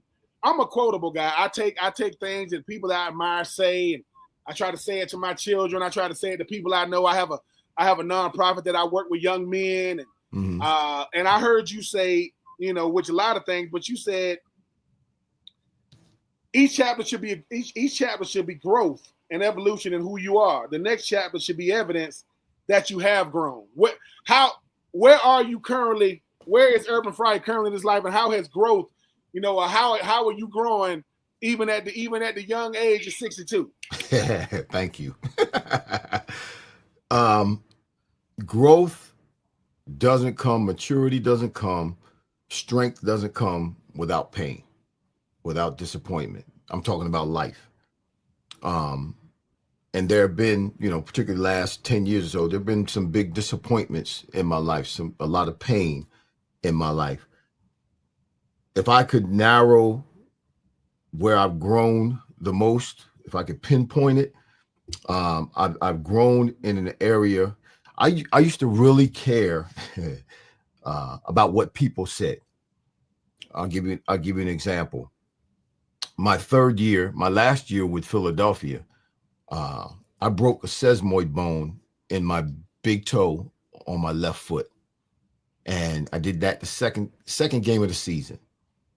And I didn't say anything to anybody. Actually, I was misdiagnosed by the trainers, never really went to see the doctors. They said it was a turf toe. Kept getting shots in my toe. I did that the whole season. We had a bad season that year. I didn't play very well either. Well, one reason I had a big toe that was broken. And I did that because I was concerned about what the fans, more so than my teammates, but what the fans, because I knew my teammates knew me. They knew I was tough. They knew, but there's a thin line between being tough and being stupid. And I kept going out every week, getting shots and playing because I was concerned about what the people would say. I carried that same concern after retirement, into pastoring, after a prison stint in prison. Then I come out and I learned that a lot of people that I cared about and would have done anything for were not reciprocal in the relationship. And that was just very, very eye-opening to me. I matured in my ability to deal with people. Let me put it that way. That's how I'm most best in my life at this point. Not that I don't care, not that I don't give a damn. I've matured to the point where I know who I am, and I stand firm on that. I know who my God is, and I know who the people, my crew, my few in my crew, who they are. And that's all that matters. That's all that matters. Yes, we do podcasts. Yes, we do social media. Yes, we do things to enhance our lives and to generate income. But when it comes to dealing with those types of thoughts and what people think and how I respond, or the things that I do to try to create a positive narrative, I just don't waste any time with that anymore. I just don't waste time. That's why, not being selected into the Hall of Fame as of yet doesn't bother me like it used to. It used to bother me. It used to torture me. Because there's guys that are in the Hall of Fame whose numbers are not better than mine. And it happens almost every year now, where a guy will get selected as a wide receiver into the Hall of Fame and his numbers are not as good as mine. And it would be, I make the ballot. I make the ballot the first, when they announce the initial names, the guys who are being voted upon. I've been on the ballot 4 times, and it's just torture. If it happens, I surely would like for it to happen so my mother can see it, so my mother can experience it. Will it happen? I don't know. We hope does it matter? Yes, it does matter. But does it matter to me like it used to matter? No. Yeah, but do you know though? I heard you say about when you went to prison how I'm not there I'm there to help the people that's in this system. I can't break this system. It's been around way before me. I got to help people and the families in the system. Do you really know how much of an inspiration you are to people? Because my dad was locked up a lot of times my dad was locked up since I was a kid, which meant by the time I became an adult, I see people in prison as people that made a mistake. Not that they bad people, not they good people. They just people, right? Do you know how much of a face you've given to people in this system? Because a lot of times, Irvin, we talking about people we know of, not people that's been there who really do you know how big you are? Because listen, you huge when it comes to football royalty. I mean, you went to Nebraska, number 1 overall pick. But when Irving Fryer is telling people, listen, man, I'm not here to stay here. I'm here to see y'all. Okay. I don't like that I'm here. I don't want to be here. Right. But okay. So that way, when them narratives come out about how the worst of the worst are in prison, you go, nah, that's not true. You can't. He froze again. It's people in prison who couldn't afford their bond. They put them in prison. They couldn't afford $1,000 bond. So do you know? I'm saying that to say to you, I hope you understand that God afforded you the opportunity. So you say, look, man, this gonna be your purpose over here. You've already conquered the athletic world. I mean, you did it. I told you still beating the hell out of Father Time. He don't even come to your neighborhood. I can't stand Irving. This dude.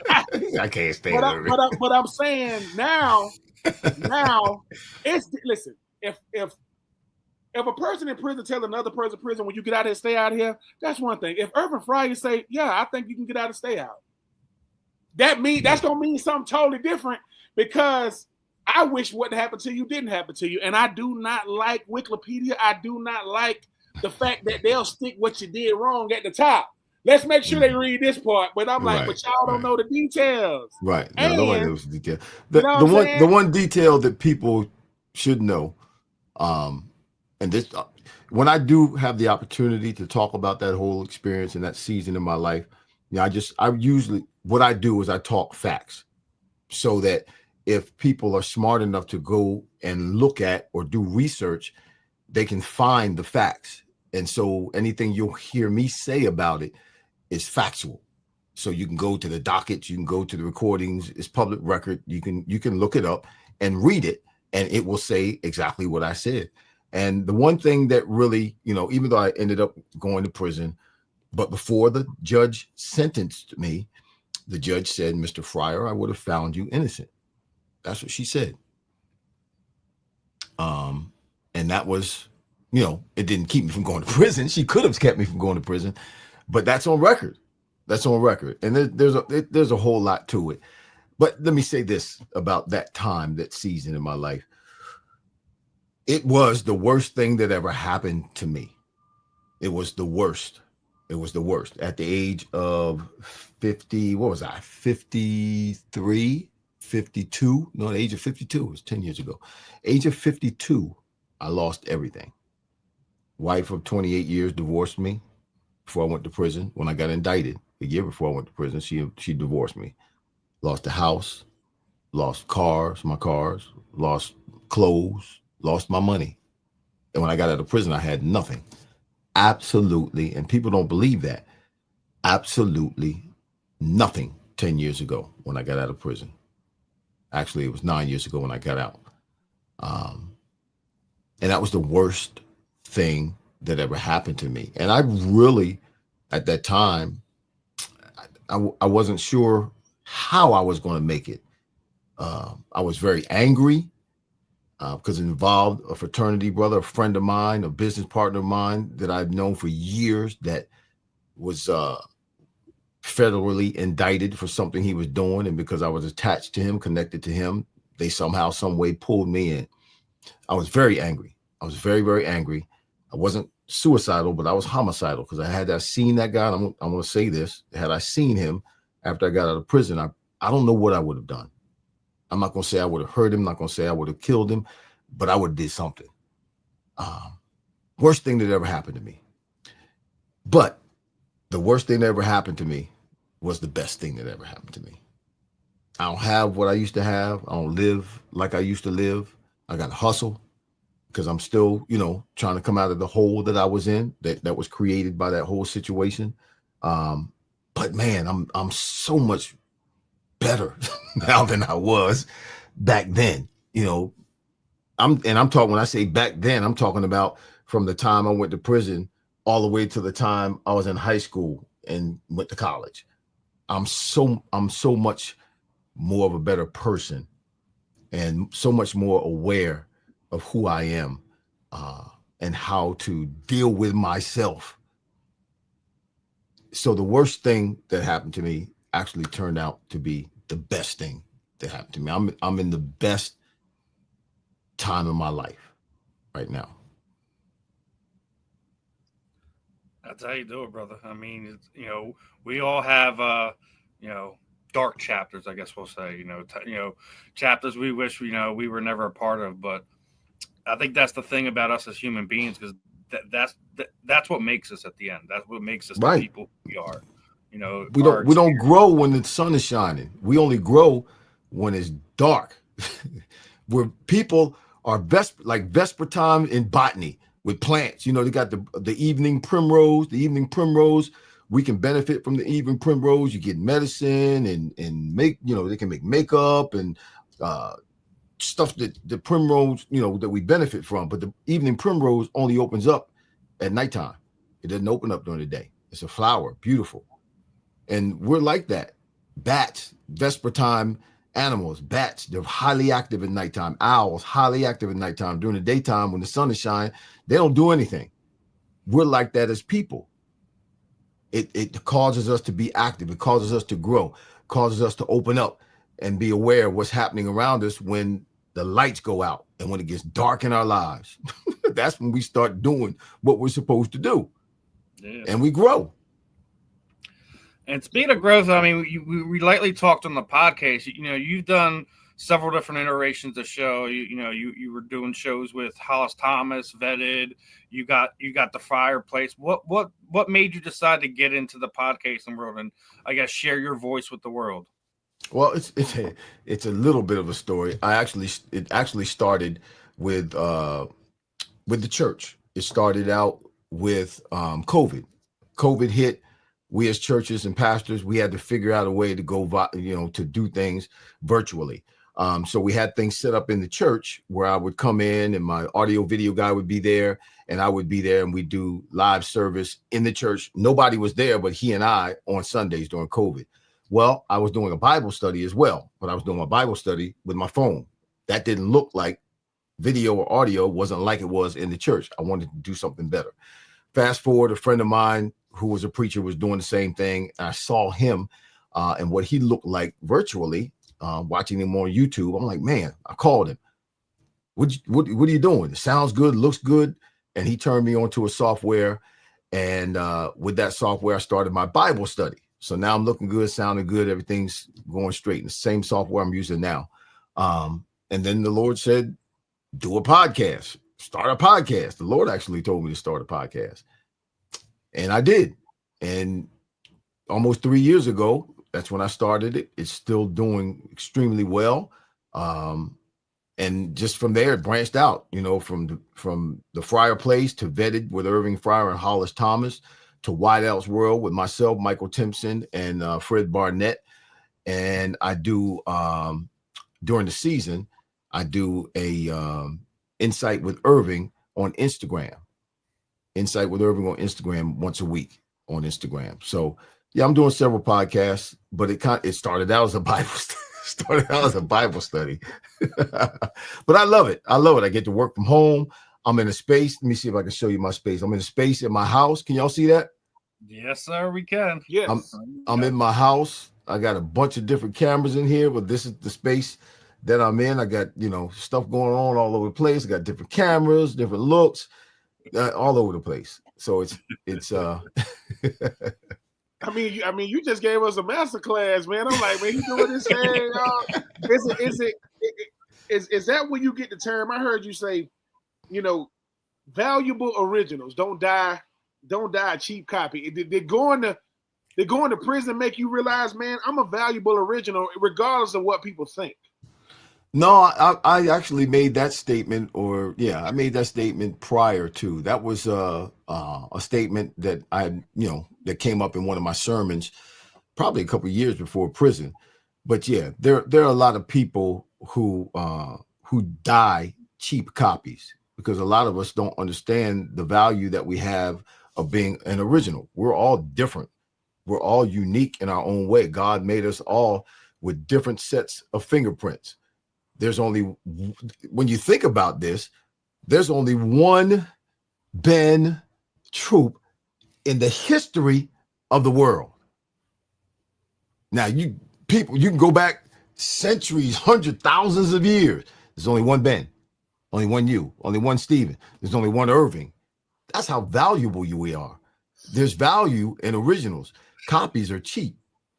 And the cemetery gets richer. The ground in the cemetery grows richer every day because there's people who get buried in the cemetery full of their potential and never having used it while they were alive. We as people benefited from the gifts that God gave them to use in this world. And so that was something that I was I still am very, very serious about. In helping people understand that you're valuable. Many people will be more productive if they just saw themselves and thought of themselves of who they really are. A lot of people have low self-esteem and so low self-image when it comes to themselves, and it keeps them from being productive, at least at the level that they really could benefit others. And that's why we're here. I believe that's why we're here, is to serve others. There's nothing greater in this world. And again, being a mentor to Christy Jones, being a mentor to OJ McDuffie, there's nothing greater in this world than to giving and pouring into others. It's much better to give than it is to receive. People feel good when they receive, but man, you feel better when you give. But I think you just said it. People ask, "What do you want to do when you grow up? What do you want to do when you grow up?" A lot of times, it's rooted in money. I want to do something that's going to make me a lot of money. Yeah. And then as you get older, a wise man will say, instead of asking people, what do you want to do when you grow up, ask them, who you want to serve? Mm-hmm. What? Who do you want to serve? And if you tell me who you want to serve, your purpose is attached in that. Right. And I guarantee you God going to make room for you to make, you get to make you a couple of dollars, in the process. I say that to you, Irving, to say, out of all your records, the one that stood out to me the most was you have the most played game from a New Jersey-born player, 255. I guarantee you, to the New Jersey-born players, you go, hey man, I played a 255, baby. Like we keep stats on everything now. What does that mean to get up? I'm from Dirty Jersey. I used to live in West New York, New Jersey when I used to work in New York, and Jersey loved their foot. Let me tell you something. Jersey loved their football. They don't come. Where you from? I said, I'm from Georgia. Don't come up here with that Georgia stuff. We play football up here. I know y'all got spring football and y'all got to deal with the snow and black ice and all that. We play football up here too. And mind you, I said, well, dude, I didn't say nothing. He said, as soon as you said Georgia, I don't want to hear about that Georgia. No, Georgia, football. Yeah. We play from Hoboken to Camden to Jersey City. We get it in. Just so y'all know, but 255 games, the most games played from a New Jersey-born player. That's got to make you feel good as well. Well, yeah, particularly when you think about, the great athletes that have come from the state of New Jersey and that have gone on to the NFL. I mean, Franco Harris, his brothers. I mean, people that I know, a lot, just a bunch, just one after the other, you can name them, that have come out of New Jersey. So I didn't know the number was 255. Someone had told me that before, that I played more games than any athlete. More NFL games than any other athlete who was born in the state of New Jersey. So I did know that fact, but I did not know what the number was. But yeah, that's when you think about the history of New Jersey, when you think about sports in New Jersey, when you think about those athletes who did make it to the NFL level out of the state of New Jersey. Yeah, that's longevity. It's longevity that sometimes it's unique. It's unique. It's rare. So I appreciate it. I just thank God, for keeping me, because listen, there were some times I did some real stupid stuff. And when I say some real stupid stuff, I mean, there were times that I played in the game of football and I should not have been on the field. Injuries, Not 100%, 65, 70% going out in the field, trying to prove something to myself, trying to be brave, because we were coached that way back then. If you were injured or hurt or something, you had a bump or bruise, or you're bruised up, and if you didn't go out in the field, then you weren't a true football player, you weren't a true teammate, you're a punk. That's how we were raised in the game. That's how I was raised in the game. So there were a lot of times I thought I was being a tough guy being on the field, but I was being stupid. I was really being stupid. And it was during those times, and obviously other times, and all the time, that God was taking care of me. I have a saying, and I don't know where I got it from, but I've been saying it for years, that God takes care of babies and fools. And I wasn't a baby. I was a grown man. So guess what I was? We all have moments in our lives when we are the fool, my friend.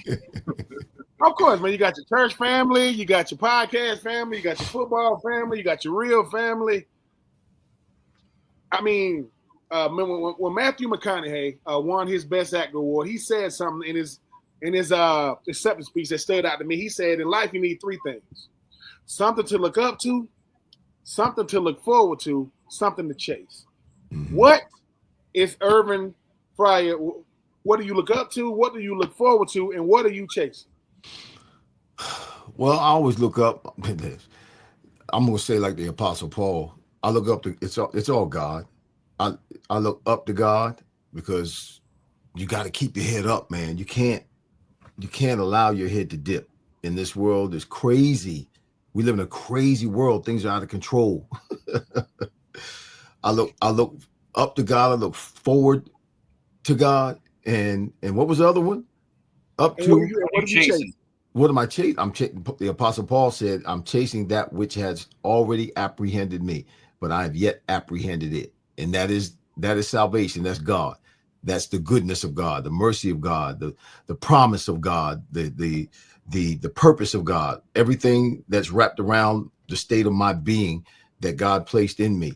I have yet to apprehend that. He's apprehended me, but I'm chasing it. I'm going after it, and I've yet to apprehend it. And I probably won't apprehend it until I'm standing in his presence, when I'm long gone from this place. I mean, listen, Irvin, let me tell you something, man. The reason why we do this, right? It's bigger than it's reason why it's called a fan in the end. I used to play tight end. Obviously, I'm a fan. Steve is a fan. We want to let people know that as great as you was as a player, it's your overcoming capacity. The fact that you remind me a lot of my pops, man, because my dad always telling me, he'll say, man, strong men don't have easy lives, man. A strong man didn't have no easy paths either. He built strength over time, and it's when they counted him out is when he stood up. He said, when they counted me out the most and they walked off, but they didn't know I stood up. Right. So when they saw me again, they're like, what you doing here? They surprised to see me. What you surprised to see me with? Oh, because the last time you saw me, I was down, boy. Mm-hmm. He said, I fell on my back. Because I ain't got nowhere to go but up. Ain't nothing behind me but concrete. Mm-hmm. When I tell my pops I talked to you today, he gonna say, the Irving Fryer. And I'm gonna say, Daddy, he's a preacher now too. We're like, what? He got a podcast. My mama gonna say, you ain't about to start preaching and you ain't getting no podcast. She gonna tell me you ain't getting either one of them. So sit your mind down. You're not getting one. But no, man, I want to let you know, man, regardless of you get into the Hall of Fame, God has took your pain and turned it to purpose. Now you get to use that purpose to because now listen, now you walking in these prisons over to talking to these inmates, telling them, man, you're gonna be all right. Even if you never get out of here, you're gonna be all right. As long as you understand, man. Like I said, I grew up Wrightsville, Georgia, Reedsville, Georgia, Augusta, Georgia, Springfield, Georgia, Waycross. Most people know Wrightsville, Georgia as the home of Herschel Walker. My daddy was locked up down there. So when I get to walk into a prison, they looking at where I'm standing. I said, boy, you don't know where I stood at. You don't know how I used to get it out the mud. And I appreciate you, Irving, for not letting the pain win. Because the pain it'll do something to you. But But you said, all right, if this is what I got to deal with, let's deal with it. If this is what it is, let's do it. All right, cool. I mean, because your setup you just showed us, I was like, that's nice. I got to talk to the missus. Hey, I'll show you Irving. Listen, you better be careful trying to get. Look, I got a bunch of 1, 2, 3, 4, 5, 6, 7 cameras in here, man. You better be careful. I'm just saying. I'm gonna say, look, man. She'll say, just show me what you want. I said, I got to take you to the episode and show. Irving was hitting it too. Pap, side, front, back. I got it going to the side. You know what I'm saying? We go take listen. You know what I'm saying? I got to be a part of that. No, man. It is humbling. It is humbling talking to you because regardless of what the world wants to see, the world wants me to see you through what I read. Mm-hmm. I'd rather talk to you and say, no, I spoke to him. What do you mean? I spoke to him. And that's why it's important to have these conversations because I get to say, hey, man, everybody been through something. Right. But even still, go look at the facts. That's what I tell people when they ask me, and not a lot of people ask me, but because what was surprising to me, I mean, yeah, it was national news, but I see people today. I was talking to somebody the other day. Who was that? Oh, Gary Sheffield. I was with Gary Sheffield last week. And, we're talking, we're hanging out. And I started talking about my prison stay. He was like, you was in prison? I was like, yeah, Gary. So there's people who don't know about it. But, I share it. I'm an open book. I've benefited from it. But like you say, if this is what I'm supposed to be doing, and this is how I'm the hand that I've been dealt, then yeah, we go with it and do the best we can. And it's okay. It's been okay. It was tough when it was happening. Oh my gosh, losing everything was tough. I really was unsure, uncertain from day to day how things were going to turn out. But at some point you got to get going. If you get knocked down or pushed down or you fall down, okay, that's fine. But if I come back and I see you tomorrow, you still laying there? Come on. No, you still laying there. That's on you. That's on you. You got to get up and get going again. And if you get up and get going again, the only way you can fail, the only way you'll not make it is if you quit. As long as you don't quit, good things will happen. Your Netflix, your Barstools, all these. Somebody got this. I want to see this in real time. Irving get to play him. Hey, Netflix, give Irving Fryer $100 million to tell his story. I'm not negotiating for him. I'm just saying I want it because to me, Irving, as much as we think our worst moment is our worst moment, people going, wait a minute, Irving, you can come back. Yeah. When you said, wait a minute, Gary said you was locked up. Yeah, because you know what he really said. You don't look like it. I don't look like it. I know that. I don't look like it. Right. I told you. Father Time used to live in my neighborhood, but he got tired of me beating the hell out of him, so he moved. He's sick of me. No, whenever you get a chance to tell your story, just let me and Steven know, man, because we think, hey, man. Well, listen, if Netflix calls me and they give me $100 million, listen, I'm gonna say this right now, and you can record this, all right? And you can if Netflix calls me and they give me $100 million to do my story, I'm gonna give you $1 million. Hey man, I'm gonna give you $1 million. Now I'll say it like this: if they can, if Prime is sitting there doing a story on the Oakland Raiders, and we getting a biopic about Al Davis and John Madden and all that. All right, both of y'all. I think they could throw a couple bills your way and tell your story, because I think it's just as exciting. I mean, granted, the Oakland Raiders are the Oakland Raiders, but you got so many layers to you. I say this like all the time to all our guests. We as people, we're like onions, man. You have to get comfortable enough to be able to peel those layers back. You're one of those guys, and I think it's why we do these interviews. Just so we can see the story that lies within, and Okay, there you go. You guys were gone for a minute. Oh, okay. We got it. Listen, we got it. We still trying to work up to the Irving Fryer. Whoever your man was that got you right with the cameras, tell him, hey, listen, we need you to go to. No. I did this myself. I put this together. I hooked all of this up. I know how to do this. That's dope. Well, you're going. Listen, I'm gonna have to call the Irving Fryer camera setup company so I can get mine. But no. Listen, let me tell you this though. Hey, I like how we saying the word win. when Netflix or any one of these streaming networks come through and they paying you, God, I pray that you give Irving Fryer Troupe for his trouble, to let him know, boy, it was never in vain. It was always for something bigger. Always for something bigger. That way, what you say, I lost it all. I only know one person can give it all back to you. Times two. So when he give it all back to you, it ain't gonna feel the same.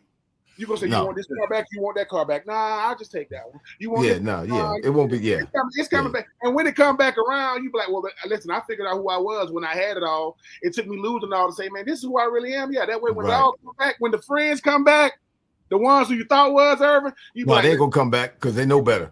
And listen, I can give you, but I'm not giving you no access. I'm not giving you access to it. I done told them they ain't coming back. They got told. They got told now.